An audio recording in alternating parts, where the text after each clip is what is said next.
Welcome to our channel, Two Trying Youths. It's a pleasure to have you here.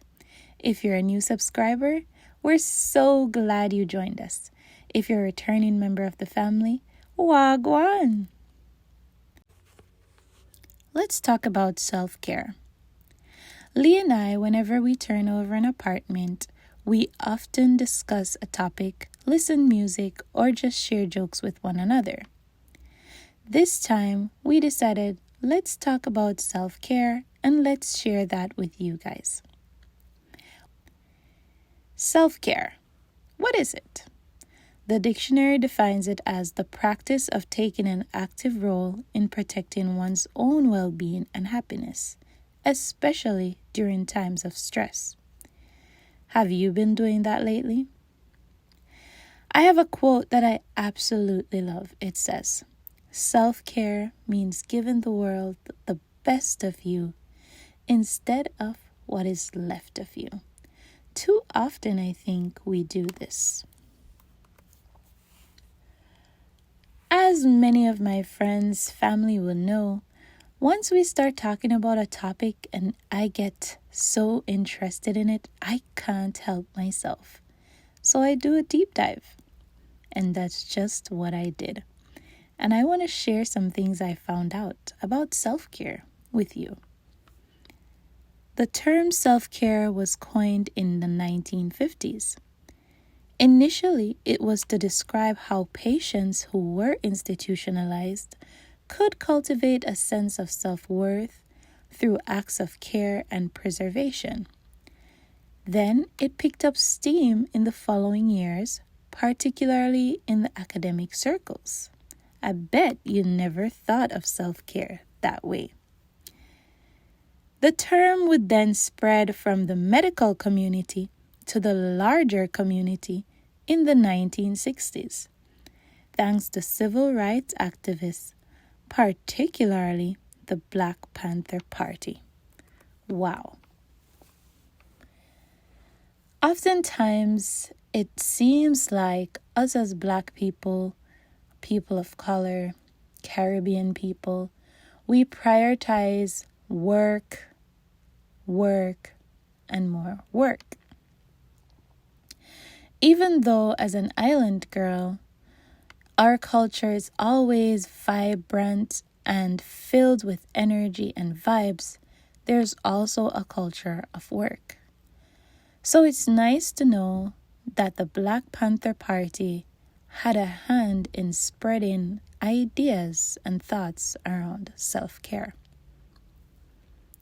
Angela Davis, who is a well-known civil rights activist, said in an interview that self-care was introduced in the community through matters of mental health care, cultural self-care, and spiritual self-care. She said some of the Black Panther activists, like Erica Huggins, encouraged self-care through the practice of yoga and meditation.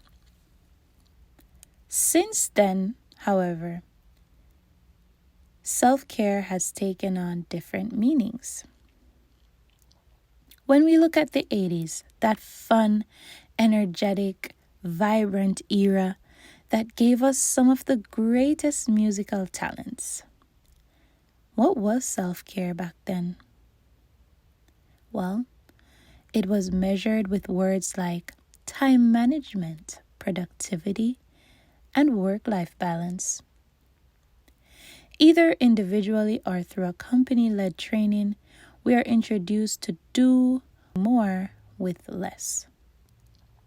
At the same time, this was the early beginnings of conversations around meditation, mindfulness, and yoga.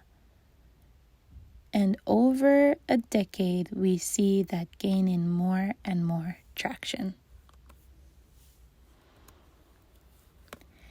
In the 90s, self-care started taking a different road. Self-care was then thought of as a self-expression, not shying away from who you are, thinking differently and not being afraid to share your thoughts. This sounds positive and certainly encourages forward thinking and progress. But it was also backed by companies who thrived with this kind of thinking. So we'll never know whether they were truly on board or whether they just wanted to use it as a marketing stunt.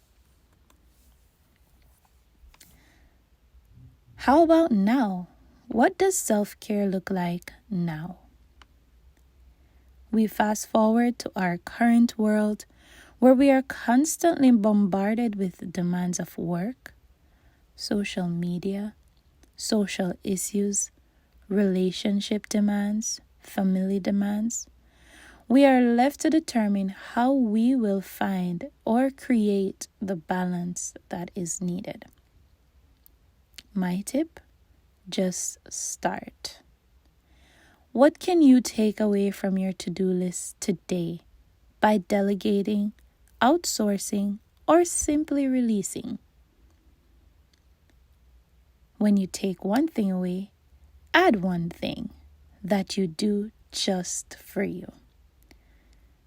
I recently ran into a post where the blogger was saying she takes herself out on a self-date every week. And I thought to myself, how lovely, how amazing that kind of quality time with yourself. I know we all have so much to do. Look at us, the trying youths. We are trying new things, but we cannot forsake the body or the mind that will take us through on our journey. So what can you do to get started? Something I like to do, I love to begin with a challenge. So maybe Monday, you go to bed early. Let's say by 10 p.m. Once it's a treat for you, it's self-care.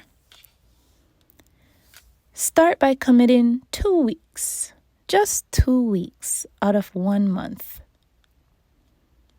And I bet you'd be at a better place. Maybe on Tuesday, you listen to your favorite song and dance like no one's watching. Wednesday, cook yourself your favorite meal. Thursday, take an evening walk, alone, with your kids, or with that special someone. Friday, say no at least 3 times to anything that takes you off schedule. We love to help out, but there's a line, and we should remember not to let anyone cross it. On Saturday, why not pamper yourself with a nice foot massage, a manicure, a pedicure, a facial? How about all?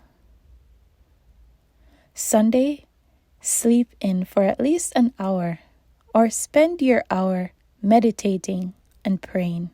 Get that. You've gotten through a whole week of you prioritizing your mental and physical health. Let's take it home with week 2. Maybe you go for an evening run on Monday and follow that up with Tuesday doing a DIY project. Those are my favorites. They can be beginner friendly, such as making a candle, or they can be more for a pro, such as building something from scratch. Wednesday, maybe you want to make a home mask for yourself with all natural ingredients. Aloe vera is a must-have. Maybe coconut oil. Leave it on for at least 15 minutes and just meditate as you care for yourself. Thursday, how about waking up early and spending 15 minutes in meditation or prayer or journaling?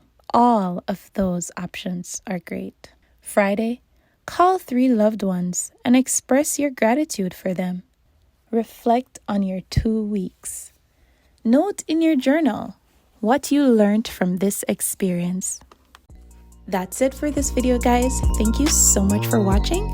Don't forget to leave us a comment, like, share, and subscribe to the channel. Until next time, bye.